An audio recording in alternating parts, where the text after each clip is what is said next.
All right, so let's get a better look at the Mini M8S outside of its packaging. Looks like when you open the lid, the first thing that you're going to get is the TV box, and it's in this little plastic sleeve. And here's a better look at the TV box. So here's a closer look at the Mini M8S. It's really a simplistic looking device no matter how you look at it. And when I first saw it outside of the plastic, I was really reminded of the Beelink X2. It was a device that we had reviewed on the channel about 6 months ago, and it turned out to be a great deal. It was one of those mid-range TV boxes, kind of like this, that had an entry-level price, and I think this may be made by the same factory or something along those lines, but let's go over it. It has a matte black color to it.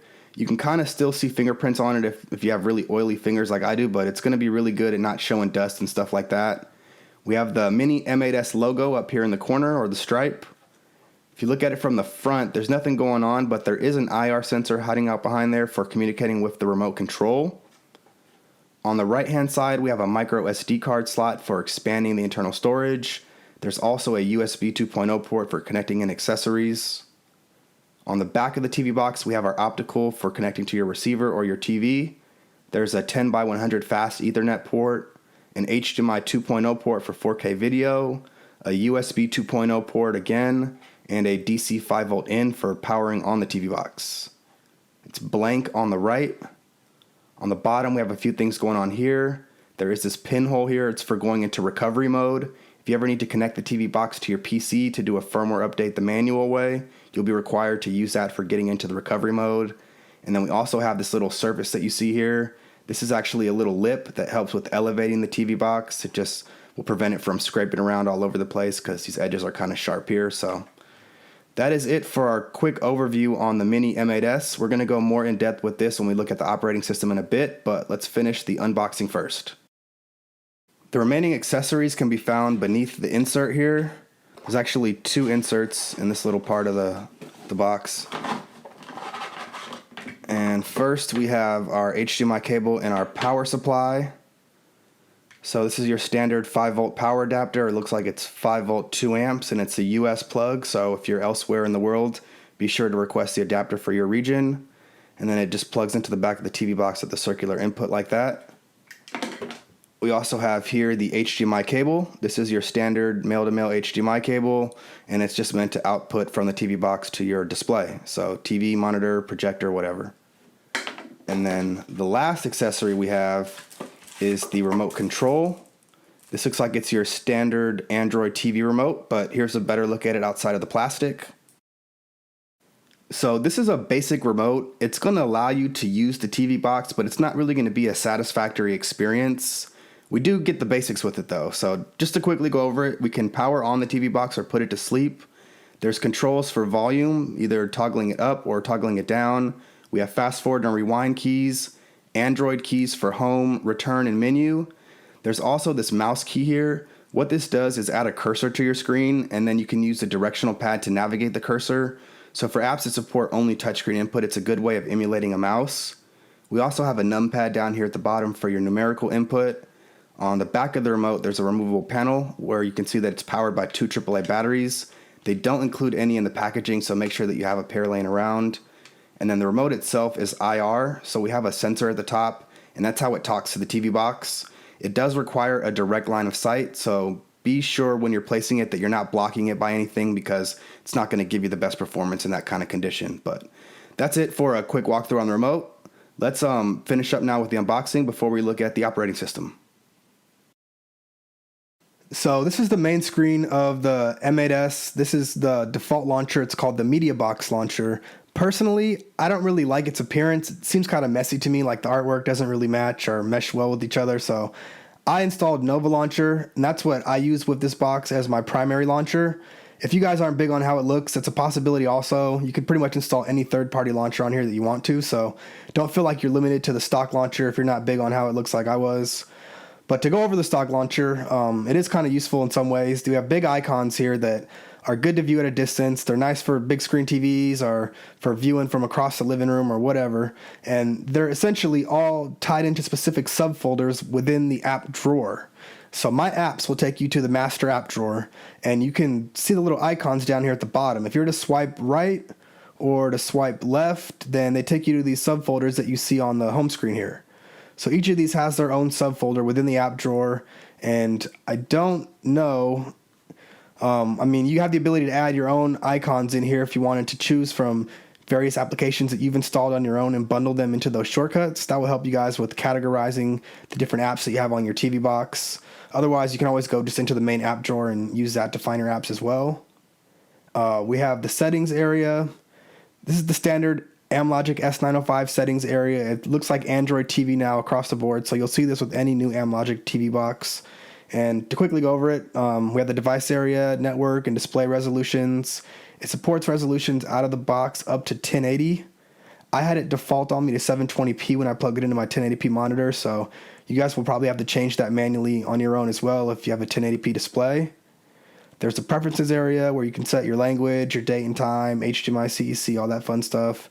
It also supports Bluetooth, so you can connect accessories through here or disconnect the remote if you don't want to use the stock remote. And then you have your account area where you can manage all of your Google Play related stuff. The bottom of the launcher features this little row here. These are shortcuts for different apps.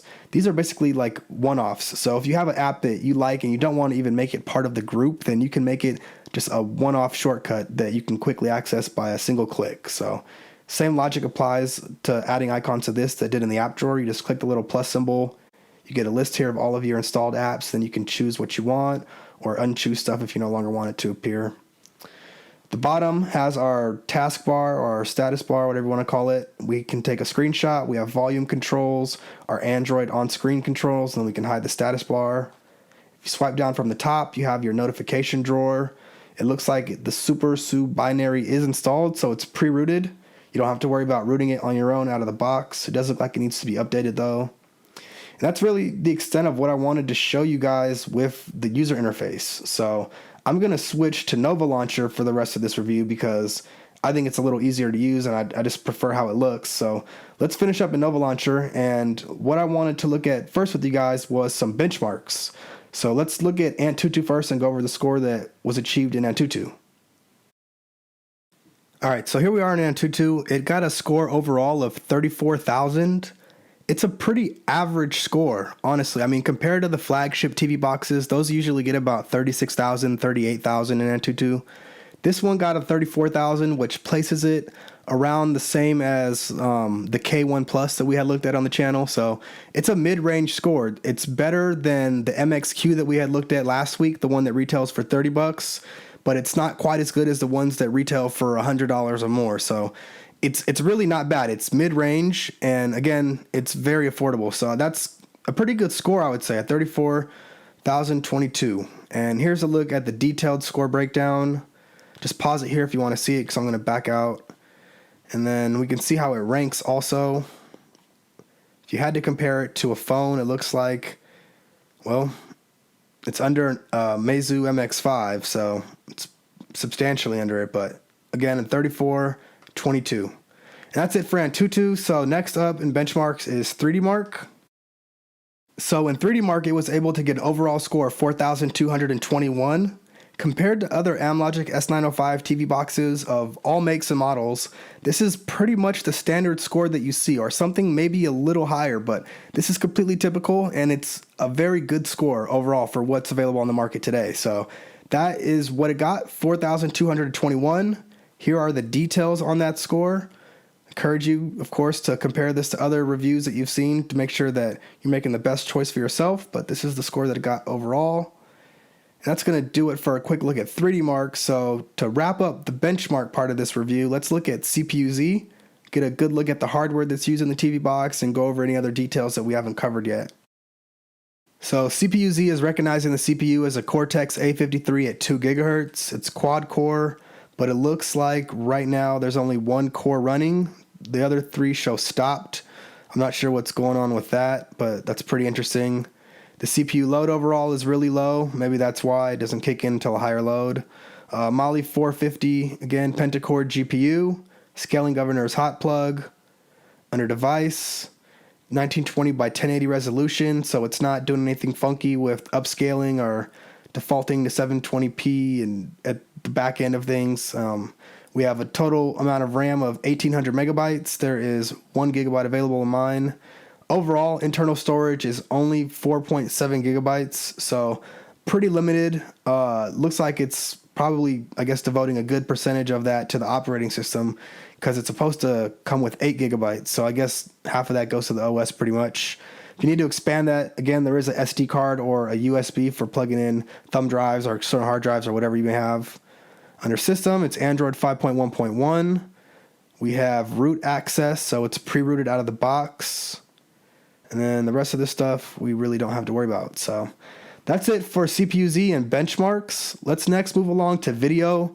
We're going to test video in 2 applications, one being the newest version of Kodi 16, and then we're also going to look at those same clips within the stock video app.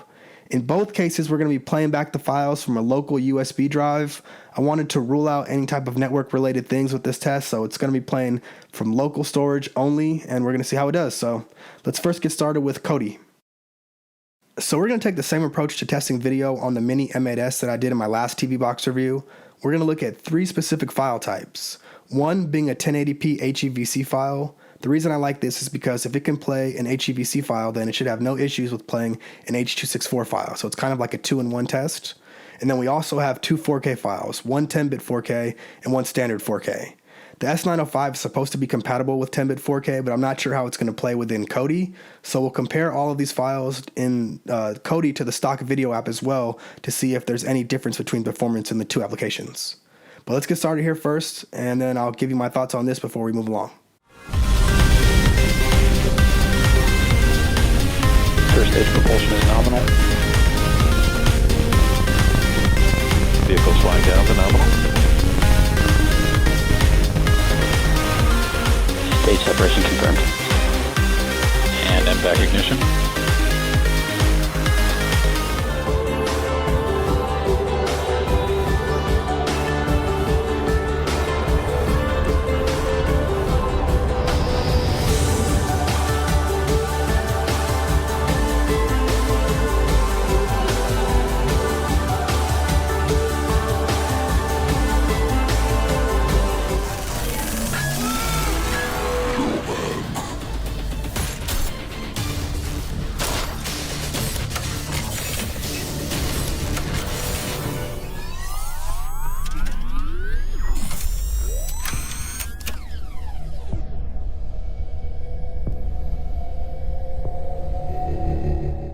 So that looked great. Video in Kodi was no issue. Even with the 10-bit 4K file, it played back flawlessly. It was a time lapse, so it would have been kind of hard to tell if there was something going on, but I'm sitting right here and it played back great. I've seen it play a lot worse on other TV boxes, especially ones that cost more. And again, this is a bargain TV box. It gave you decent 4K video performance at a fraction of the cost. So that's impressive, and that's a good look at this TV box for Kodi at least. So I'm not even sure we need to look at these files in the stock video app. They'll probably play good there, but what the heck? Let's look at them and see how they perform and the stock video app also. All right, so here we are. We're going to look at the same footage, same clips, and let's get started.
So not a big surprise. The video performance within the stock video app was great. There were no disappointments or no surprises. Everything played back just as smoothly as it did within the Kodi app. So I'm going to have to give this TV box a thumbs up here. I mean, it did great with all different sorts of video, and it's such an affordable TV box. You don't usually see things like that. There's always compromises of some kind. So definitely did a good job here. And to move along now from video To finish off the review, what I wanted to go over was some gaming. So we're going to take a quick look at the respawnables. I have my Bluetooth gamepad. It's a Nico PlayPad Pro. We're going to be using that to control the character in game. Check out the description for a link to it if you guys want to get the details on it. Otherwise, here it is. Let's take a quick look.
Alright guys, so that was it for our quick look at gaming. This TV box did really good with gaming also. I mean, the game wasn't super HD or super resource intensive, but the Respawnables is a moderate game, and it did a good job at handling it. There were no slowdowns, no throttling due to heat issues, or no disconnects with the controller or other performance related things. So in my quick gaming test, it definitely passed. So now let me give you guys my final thoughts on this TV box. I feel like this TV box here, at the price that it's selling it, honestly can't be beat. I mean, it offers great 4K playback within Kodi and the stock video app. It does great with gaming. It incorporates 2 gigs of RAM, Bluetooth. The only things that they kind of skimped on this compared to flagship TV boxes are that it doesn't have AC Wi-Fi, 802.11ac, and it doesn't have gigabit Ethernet. But even without those, it manages to get the job done. So I think that for most people, this type of hardware is going to be good enough. And I really don't have many other negative things to say about this TV box. I mean, I didn't like its stock launcher, but that's superficial. You can install a third-party launcher and you can have a traditional Android user interface like you saw with Nova. I mean, everything else really, it performed as you'd expect from even a higher range TV box. Like video was good, benchmarks did good. Everything just felt very well-rounded, especially for such an affordable TV box. So my final opinion on this thing is that you're probably not going to find a better deal for an entry-level 4K TV box. This has to literally be the best one that I've reviewed in the last few months. I mean, it's definitely a step up from the Beelink X2 that I looked at last year, and it's a step up from a lot of these other entry-level Amlogic S905 media players that don't have Bluetooth, or they're limited to a gig of RAM or 4 gigabytes of storage or lower. So, I mean, I like it, guys, and I definitely give it a thumbs up. If you guys want to get more details on it, there is a link in the description to the GearBest website. Otherwise, if you have questions, feel free to drop a comment. Ask me some questions. I'll be sure to answer them for you. I'm going to be holding on to this TV box for a while, so keep that in mind. And that's all I wanted to show you guys. So thanks for hanging in there with me. If you enjoyed the video, please do me a favor and hit the like button. Also, stay tuned because I have a few other TV boxes that I'm going to be reviewing soon, and it's almost time for a giveaway. So if you made it this far, you're probably one of the only few people that know about the giveaway that's coming up, and I'm not going to announce how it's going to work until the end of a future video. So always be sure to look out for, stuff like this at the end of my video, guys. And that's going to do it. So thanks for watching, guys. Have a good one.